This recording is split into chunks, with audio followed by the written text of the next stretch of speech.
ज्या भाजपने शिवसेनेचे दोन तुकडे करत मातोश्रीपासून शिवसेना वेगळी केली, त्या भाजपला आज देखील उद्धव ठाकरेंशिवाय पर्याय दिसत नाही. भाजपला आता कळून चुकलं आहे की आपण ठाकरेंची शिवसेना फोडून मोठी चूक केली. त्यामुळे आपल्याला लोकसभेत तर चित्र पाहायला मिळालंच, परंतु आता विधानसभेत तरी तसं व्हायला नको. त्यासाठी काही करून आपल्याला उद्धव ठाकरे यांना सोबत घेतलं पाहिजे, जेणेकरून आपण महाराष्ट्रावर एक हाती सत्ता आणू शकू. याबद्दल सध्या भाजपमध्ये कुजबूज सुरू आहे. लोकसभेच्या निवडणुकीत झालेला दारुण पराभव यामधून भाजपला चांगलाच बोध मिळाला आहे. जर आपण मातोश्रीवर दिलेला शब्द पाळला असता तर ही वेळ आज भाजपवर आली नसती, अशा शब्दात खडेबोल मंत्र्यांनी सुनावले. उद्धव ठाकरे यांना 2.5 वर्ष मुख्यमंत्री केलं असतं तर काय फरक पडला असता?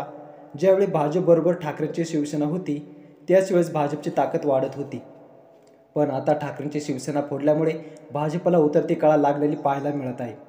प्रत्येक दिवशी भाजपचे कार्यकर्ते भाजपला सोडचिठ्ठी देताना दिसत आहे आणि हेच कार्यकर्ते आता ठाकरेंच्या शिवसेनेत येण्यासाठी उत्सुक आहेत.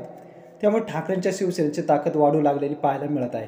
त्यामुळे येणाऱ्या काळात जरी उद्धव ठाकरे यांनी स्वबळावर लढण्याचं ठरवलं तरी उद्धव ठाकरे सर्वांना पुरून उरतील यात तीळ मात्र शंका नसावी. भाजपला आता विधानसभा जिंकायची असेल तर त्यांना आता ठाकरेशिवाय दुसरा पर्याय नाही हे समजून आले. त्यामुळे आता केंद्रात सुद्धा हालचाली सुरू आहेत, जेणेकरून उद्धव ठाकरे हे निवडणुकीपुरते तरी आले पाहिजेत. त्यासाठी अनेक मोठे नेते मंडळी हे मातोश्री उद्धव ठाकरे यांची भेट घेण्यासाठी येत आहेत. पण जरी काही असलं तरी मात्र उद्धव ठाकरेंची शिवसेना ज्यांनी फोडली आणि एकनाथ शिंदेंना शिवसेना दिली त्यांच्यासोबत ठाकरे जाणे अशक्यच आहे. उद्धव ठाकरेंना पटवण्यात भाजप खरंच यशस्वी ठरेल का? तर याबद्दल आपलं काय मत आहे कमेंटमध्ये सांगा. व्हिडिओ आवडला जास्तीत जास्त लोकांपर्यंत शेअर करा, लाईक करा आणि सोबतच आमचं 20 मराठी यूट्यूब चॅनल अवश्य सबस्क्राईब करा. जय महाराष्ट्र.